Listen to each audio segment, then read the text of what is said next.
Tree of Savior by IMC Games was released March 29th, 2016 for the North American servers. I have 180 hours logged. I've been playing this game a lot. I currently have a level 160 Sorcerer on the Orsha server. I also have a level 60 Hoplite that I'm going to turn into a Dragoon. So here's my review. I'm going to keep it concise, short, and to the point. The good. Number 1. The graphics and the artwork in this game are gorgeous and absolutely inspired. It's almost like playing a beautifully painted scene. There's huge variety in the different levels that you play through. All of the different creatures are so original and fresh. I don't think I've ever fought against a huge onion boss. All of these enemies and bosses are beautifully rendered. It's almost like League of Legends mixed with some old school RPGs. I should mention that I have no Ragnarok Online experience. I'm just taking this game at face value, and I'm just going to let you know what it reminds me of. Number 2, the XP system. This is really cool. You get XP for fighting monsters and enemies. You also get XP for doing quests, but it's not automatically added to your account. When you finish a quest, you're given cards that give a base XP boost, and you collect these cards and you can use them at any time. You can use them right away if you're in a rush to level up, or if you know what you're doing, you can actually save it for bottlenecks in the game where it's tough leveling. So it's really cool. You can collect these cards and use them at any time, and it brings an element of strategy to this RPG that's really refreshing. Point number 3, controller. At first, I had a bit of hesitation to use a controller because I am a PC Master Race elitist. An elite jerk, really. And to me, controllers are for like the mouth-breathing, unwashed masses of North America. But the exception is definitely this game, and I'll try to explain why. The first reason is because it's so easy. There's a program called DS4 Windows that connects the PS4 controller with Bluetooth, and it's so plug and play and so easy to do. There's no reason not to do it. And it's awesome. I didn't realize how much the shock rumble feature actually adds to the immersiveness of the game. I didn't have to configure anything, just, set up DS4 and it just worked. It just works. Number 4, the collections. There's a collection system that buffs your total account, and it implements a brilliant exploration aspect to the game. And I cannot stress how fun and truly addictive this is. You get a bonus for exploring the total area, the total zone that you're in, and for hunting for the treasure chest for that level, which is usually hidden behind a tree or a cliff or somewhere off the beaten path. And then you fill that collection with certain drops that come from the mobs or the monsters in that zone. So you can spend extra time hunting for these things, and at first I didn't pay any attention to it. I just thought it was a distraction. And they give small bonuses to your character, such as +1 to attack, or 2 to magic defense, or +50 hit points. And by themselves, they're nothing, but they all add up. And to top it off, it's account wide. So if you play through the game and get every collection, when you make a new character, that guy has a little bit of an advantage to other people who don't have the collections. So it's amazing. This is one of the best parts of the game. Point number 5. There's 2 separate levels of character and class. And this is just great. There's your character level. Mine's currently 160 on my main, which is a sorcerer. Then there's a class level, and this goes from 1 to 15. When you reach 15, you advance to a new circle in your class, and you can choose to branch off in any kind of direction. You start off in one of the main 4 classes of Cleric, Archer, Swordsman, or Wizard. You can level these to class level 15, and then you advance to a new class. And you can choose any one you want as long as it's from that base tree. And it can branch off. You can choose to do 3 circles of Swordsman, for example, and then go off into a different one, and then from there go off into a different one. And it's really cool because you can make these really unique combinations of class. And the amount of variation and decisions you can make taking different classes adds a lot of strategy and customizability to your character, which will give your character a unique identity. There's different reasons for taking different classes at different times, and I've never seen this before, but it's really cool. Like, it's one thing to level to 160, it's another totally different thing to finally make it to the 5th circle and become a sorcerer, and or any other of the other 5th circle classes. It's a real milestone. You have 2 different milestones going at the same time. Very rewarding. Every game should have this. Point number 6, combat system. The game does have typical RPG stats such as dodge, crit, hit points, spell power, these kinds of things that determine how much damage you take and whether or not your shield blocks or the enemy misses, that kind of stuff. But also, there's an element of just old school video gaming, very similar to Zelda: A Link from the Past for the Super Nintendo, or other old school console fighters such as Double Dragon or River City Ransom, where you move around and where you are depends on whether or not you get hit. So if you're really good at the controller and combat, you can do things that other people couldn't quite do. There was a moment when I was playing my sorcerer and I was getting wrecked. I was getting killed by a certain boss. I was dying over and over. And I realized that it's because I was playing bad. I was just not in the right spot at the right time. I was too aggressive. I wasn't kiting enough. And I realized I just have to learn to play L2P. And it was my own fault. And after that, I realized that I just needed to be more of a mage. I had to be a better wizard. Maybe I'm so excited about this style of game because it's been so long for me since I've played a game like this. There are other good things about this game, but those are the main points that stuck out to me. The bad.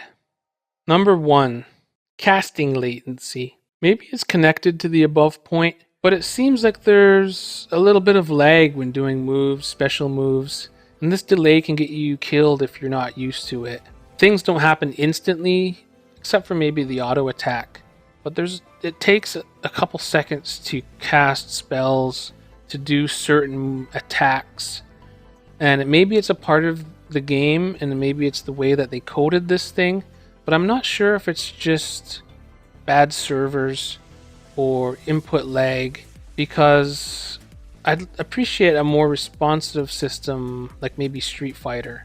I wonder why it takes 2 seconds to cast a 2-frame animation fireball. Hoping it's server lag and that it gets cleared up, but if that's the way it is, I could still live with it. Number 2, this is a big issue. Pay to win.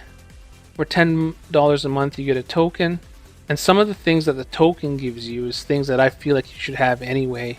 Sure, you get 30% more XP when you have a token. That's pretty normal. It's like that in World of Tanks or any other free-to-play game. But there's certain things like +3 to movement speed for premium. Imagine if premium users in World of Tanks moved 10% faster. That'd be unacceptable, right? Well, Tree of Savior does have that. And other functionality things like +4 to auction house trades and other lesser features. Point number 3, stash system is kind of disappointing. Not only is it difficult to trade items between your alts, but you're unable to organize your stash. When you move something in there, it's just there. And if you are a little bit OCD, it can become kind of annoying to have like armor, gems, mats all kind of mixed together in a mishmash. it costs 20 silver per transaction, and it'd be kind of a headache to get things looking kind of nice and orderly. Very odd, but it's the way it is, and I could still live with that as well. Point 4, there's a lot of gold spammers in the game. I'm not sure if it's always going to be that way. It probably is. There's people trying to make money selling tokens and in-game credits, and they spam the heck out of you when you go into the city to do auction house stuff. But it's not a major issue, it's just more of a mild complaint. 5, Korean grind MMO. Some of my friends didn't even bother trying the game at all because they say they're not into grind fests. And I can see that criticism. I understand that people don't want to just kill the same enemy over and over. But to reduce Tree of Savior to just a Korean grind MMO is really a disservice not only to Korean games, but to MMO games, and to any RPG, or any video game at all for that matter. Maybe we could call Call of Duty an American grind FPS, because how long does it take to get prestige? You're just there playing ranks, trying to get better guns. But if you enjoy what you're doing, it's not really a grind. And I think that the battle systems, the exploration systems, and all of the other elements of this game are so enjoyable, and I'm so enthusiastic about them. It doesn't seem like a grind right now. I can understand that certain people want to be level 240 and they want to be an alchemist or a dragoon or any of the end game classes, but there's enough to enjoy on the way there that it's more about the journey and not the destination. Point number 6. At one moment it's a very cutesy game that seems appropriate for children, but the next moment you're seeing adult artwork, which isn't sexually explicit in like a pornographic sense, but there is a hypersexualization of female characters that seems inappropriate. It is rated teen, but if it's childish, it would be cool if it just stayed childish. If they were like 21-year-old models, then they should be that. You know, mixing the two together doesn't seem right. Point number 7. I'd like a bald hairstyle for the male characters. There's like perms, there's like long hair, there's ponytails. I'd like a bald hairstyle for the male characters ASAP. IMC, if you're watching this, implement bald hairstyles right away. Or maybe a mullet. What's wrong with a good old-fashioned North American mullet? Point number 8, I don't even know if this is worth mentioning, but I didn't really like the music. And I know, you're saying, how could you say that? Some people really love this music. It could be a generational thing or an anime thing, but I don't get it. And I like retro music. I love the music for The Legend of Zelda. I love Final Fantasy music. I love 8-bit music in general. But this seemed to be like an undecided music direction where you get mishmash genres. And I don't know, maybe it's just me, but I don't really feel like leveling to Electro Cheese Casio beats one moment.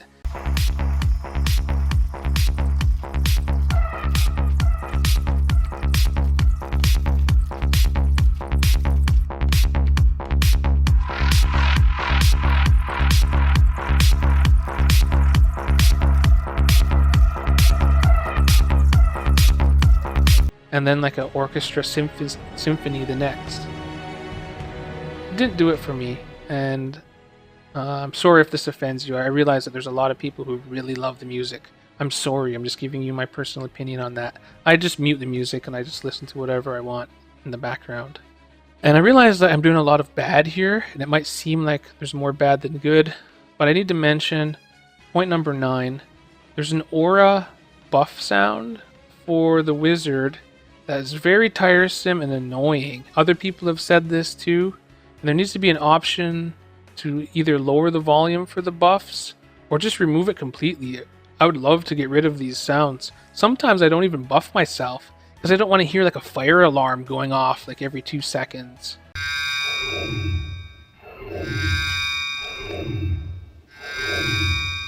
Okay, for a quick roundup of the final scores. Visuals and artwork, I give it 8.5 out of 10. Probably would have been 10 out of 10 but there's some real bad graphical issues, frames per second slowdown, and some real choppy hiccups that are happening that shouldn't be. I think maybe because it's in beta still that they'll be able to fix this, I hope. Maybe more multi-core CPU support. Something's going on here, and you should be able to get 60 to 100 frames per second all the time, and you're not getting that. There's lots going on the screen, especially in the cities, and in some of the dungeons. There's some choppiness. That is just unacceptable, and it should be fixed. Gameplay and controls, 8 out of 10. I love using the PS4 controller. I think that it is like a breath of fresh air for me, and it reminds me of old school console games from the 80s and 90s. So there's a lot of nostalgia there for me, and I would give it 10 out of 10, but there's a lack of responsiveness. Sometimes when you're pressing a button and trying to do a special attack, it doesn't work. You gotta spam it, and I'm not sure if that's the way it's meant to be, or if there's just some weird input latency. Still, very good, very addictive, very fun. Music and sound, 7 out of 10. I think the sounds are decent. Something about the music bugged me and I disabled it. Showed you why. But for some people, they love the music. There's 8 hours of it, and I can realize and I can sense that there's a lot of work went into the music. And so I know that they're very proud of that, and there's nothing wrong with it from a quality perspective. To me, it's just not the style of music that I associate with these kinds of games. Maybe because I miss Ragnarok Online. I missed a whole generation of this type of video game. So I'm just old. I'm old and pathetic. That's why I give it 7 out of 10. Replay value, 10 out of 10. 80 classes, hundreds of levels. You'll never fully exhaust the amount of options and choices to make in this game. The characters are great. Just an amazing way to make a game with so much collectability, exploration, and combat. 10 out of 10 there. You're going to want to play this game over and over and over. Final rating, average of those scores is 84%. If you haven't thought about downloading Tree of Savior, you should definitely start thinking about it, especially when it goes free to play in a couple days. I wholeheartedly recommend this game, and I'm really glad that I found it. If you like this video review, please subscribe to Aficionado and Friends. I'm your host, Fishy, and thanks for watching. Aficionado and Friends live stream.